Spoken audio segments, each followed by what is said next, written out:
Everything up, you got all the interior doors open. Okay, fireplace work or fireplace? Okay. All right, Mr. Terry. So I'm Anthony Cox from Virginia. Do building performance training, HVAC, weatherization, all that kind of stuff. So I have this model called the House of Pressure. God bless you. And so, you know, air moving devices, whether it be exhaust fans, forced air duct systems, they all move air through the building. They can also, you know, change pressures in the buildings, move in and air out of the building. They can also, along with the air, move, you know, hot air, and in your case, moisture, you know, in and out of the building. You could have indoor air qualities like garages or combustion appliances that take their air from inside the home. Just smells, whatever, you know, kind of gets transferred through the home. So what I have here is I just have like a little fireplace here. It's actually taking its air from inside the home. And I'm going to turn on, I got some exhaust fans. I got one in the kitchen here. I'll turn it on and you'll see it kind of light up right here. And then I got a bathroom one which is way over there. And I'll turn it on. And then I got one down here in the basement, you know, so I'll turn it on. So all those are exhaust fans. They're sucking air out of the building. And in this case, my house is fairly leaky, so it's just pulling air, you know, into the house. It's getting its makeup air from outdoors. Now, as I start to close this, you can see the pressure. You can also watch the chimney there, because as I do this, it'll it might change the flow of that. Yeah. Oh, got a lot of wind going on there. But you can see the negative pressure. Yeah. But basically that negative pressure can be sucking on my chimney. So, but just kind of indicate that. Now, if I go to just the window right here and I put the smoke here, it's pulling that air in, you know, here as well. Because basically those exhaust fans are getting their makeup air. Now, if the house is from leaky, anywhere it can. Right. It's going to take it from the easiest place to get, called the path of least resistance, right? Yep. So that's the exhaust fan. So those are air moving devices. Now let's say we got your forced air system.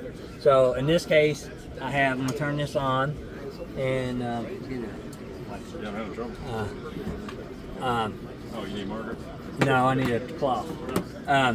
Anyway, yeah. And so I got a forced air system here. I got 3 supplies, 1, 2, 3, but I got 1 return. So we got a central return system, just like this. So these, the return, of course, takes air from inside the house. Oh, you getting that one?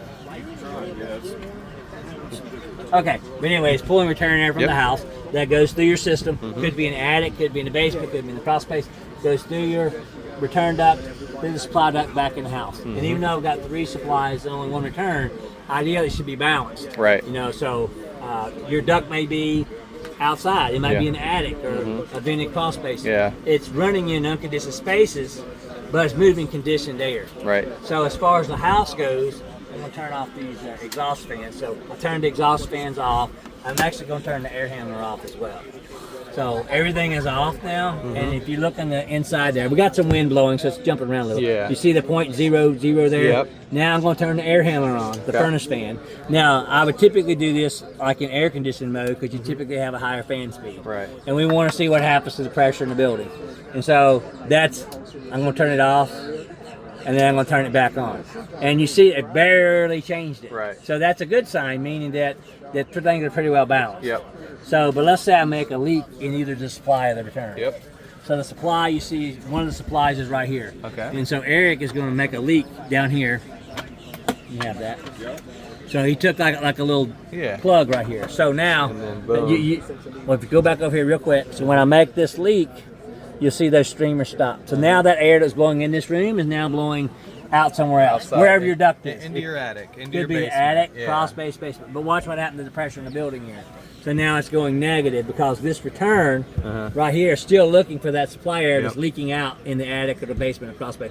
So you're basically sucking more air out of the building Then you are creating a vacuum. Right, yes. Yep. And so they'll call this a dominant supply leak. So all I've done is I'm measuring the pressure between indoors and outdoors. I just turned on the air handler fan, ideally in cooling mode, because you get the highest flow, and see what happens to the pressure. In this case, it went negative, meaning that I've got what's called dominant supply leak. And what happens is it makes the building suck. So supply leaks suck. It's kind of counterintuitive to what you would think. So if you have a dominant supply leak, it makes the building suck. Yep. Now, let's do the opposite. So let's plug this back up. and then I've got my return. Okay, let's say my return, it could be, again, attic, crawl space. We'll say it's in an unconditioned space. Yes. Let's just say it's like in an attic or something like that. Now, if you want to watch the pressure here, I'm going to close the leak back. He fixed the supply leak. I don't have a return leak. I'm going to make a return leak now and watch what happens to the pressure in the building. So now it goes positive. So now, if you come back out here a little bit, so basically I'm taking away some of the return air from the house, right? Now I fixed this supply leak. So now I'm blowing more air into the house than I'm pulling back. So the house is now... You got an outdoor air machine. Yeah. The house in here is under positive pressure, so it's blowing air out. He's working on my little smoke pencil there. And so anyway, it's blowing air out. Yep.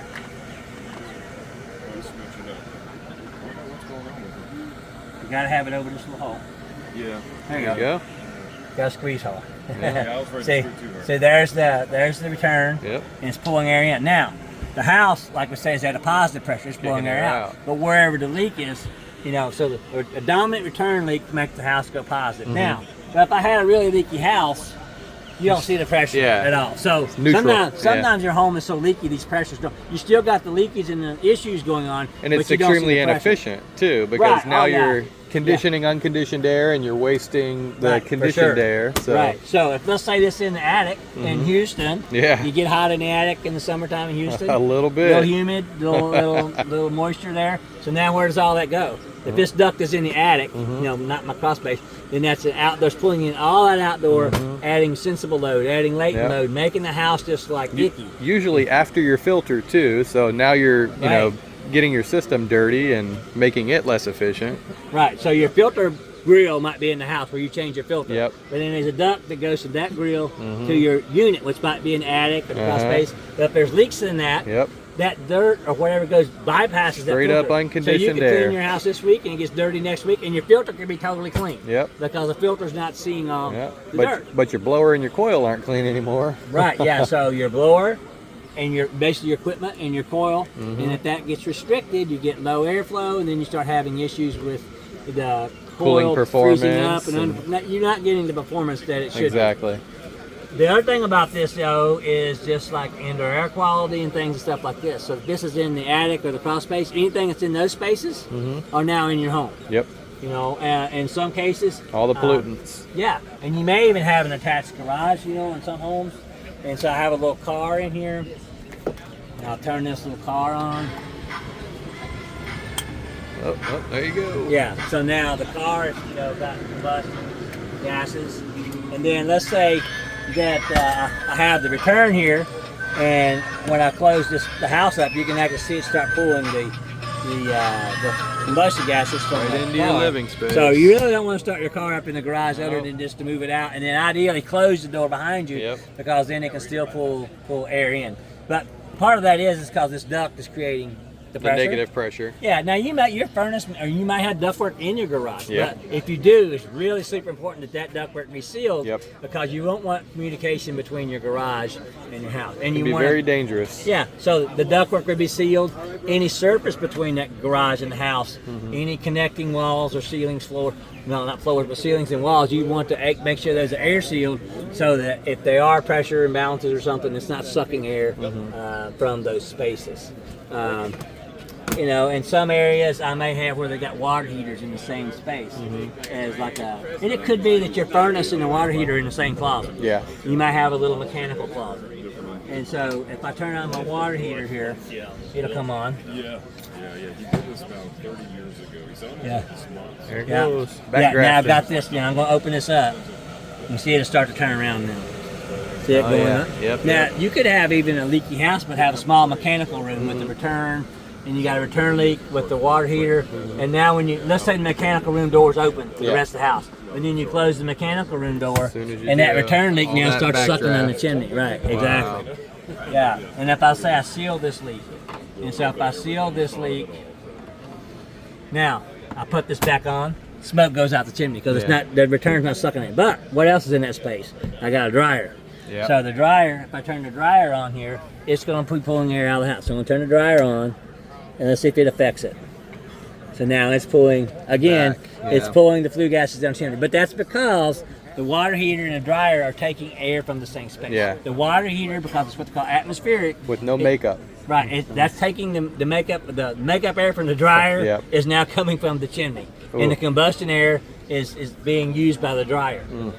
Exactly. So they're all competing for the same air, and the fan's going to win. It's going to beat the chimney every time. Yeah. You know, if it's strong enough pressure. Now, let's say this is a laundry room, and I'll say this is the door to the rest of the house. And let's say when that laundry room door is open to the rest of the house, the dryer can pull air from the rest of the house. And then when I close the door, the dryer takes air out of the house. It's got to pull air in, move through the dryer, and it blows it out. And so now it's taking it down the chimney. Doesn't mean you don't want combustion appliance. Just means that if you have like a combustion appliance, it's better if it takes its what we call our combustion air from the outside. It's called the water heater, combustion, whether it's oil, whether it's gas, water heater, furnace, whatever. It's got to have fuel, air, ignition, and if you're taking the air away by exhausting the house, it's better to have its own supply air from the outside. Yeah, if it's dedicated. water heater, Yes, dedicated air. Basically, it disconnects it from the air inside the home. Yeah. And so when you're turning on these other fans and stuff, it should not be affecting those. As long as everything's installed correctly and the venting and stuff is all sealed, then you can still have combustion appliances. Just understand if they're in a tighter home and competing for the same air that they may lose. I'll turn it off. The last thing I'll show you real quick is door closure. Okay, you may be in your home and the air handler or the furnace air conditioner comes off, and you hear your bedroom door slam shut. So, and what that is when if I have a simple return, meaning that I got one return, boom, boom, boom, and then this is my supply, the air is going to go from that bedroom through the open, in this case, open bedroom door back to my return, and that's fine. It's got to get back. It's got the path. It has a return path right now. Right, that's my return path. But if I start closing this door, and you can actually watch the pressure over here, like on the left side where the green hose is, I'm going to close the door, and you'll see it probably starts changing the pressure a little bit there. It starts to get a little negative. Now let's go over here and do this last door. So I'm going to get this door here. I'm going to close it as well, but I've got another hose. I got this little yellow hose that goes through the door. Get you that zonal pressure. That's measuring the pressure in that room. If you watch the numbers on here, the green hose is between this main part and the outside. The yellow hose is to the room. Whoa. See what happens to the pressure there? And that's what I'm talking about. Got to get you one of these returns. Yeah, you've got to be able to get the air from here to here, even with the door closed. Yeah. So it could mean you do like a jumper duct. Yep. It could mean that you can do a undercut, passive return, or you can do a ducted return. Either right. way. You want the door to act like there's no door there, even when it's closed. Yep. And so if I'm working on a home, I'm also the weatherization home performance looks at the house as a system. So I look at the shell, what's called envelope. So I air seal the exterior of the home. The interior of the home, I want it to be like leaky to itself. So before I put any kind of grills or things like this, I would seal the house. Yeah. I would seal my ductwork, especially my ductwork's outside conditioned space. Limit the infiltration and the exfiltration, and have it in a controlled manner. Right. And if my contractor can adjust the airflow too, measure the airflow of the system. You can even measure the airflow in the specific room so that you're getting things sealed, you're getting the correct amount of air, and then that air can get back to your return, either with a passive grill, or if you have a master bedroom or something, you might actually have a hard ducted return. But just so the air has a way to move. And of course, that'll make these rooms more comfortable. Again, this is hot, humid, and this room's positive. With the door closed, this room's negative. Now it's basically sucking air through all those leaks and adding to your load, and making your home harder to heat, more heat and cool. It's more expensive, costly, it's uncomfortable, all of those things. So that's kind of the thing, but you really want to look at the house as a whole. So it's not just the HVAC, it's not just a duct, it's the whole building. It all plays a part. It's exhaust fans, combustion appliances, all of those things. Awesome. Awesome, thank you.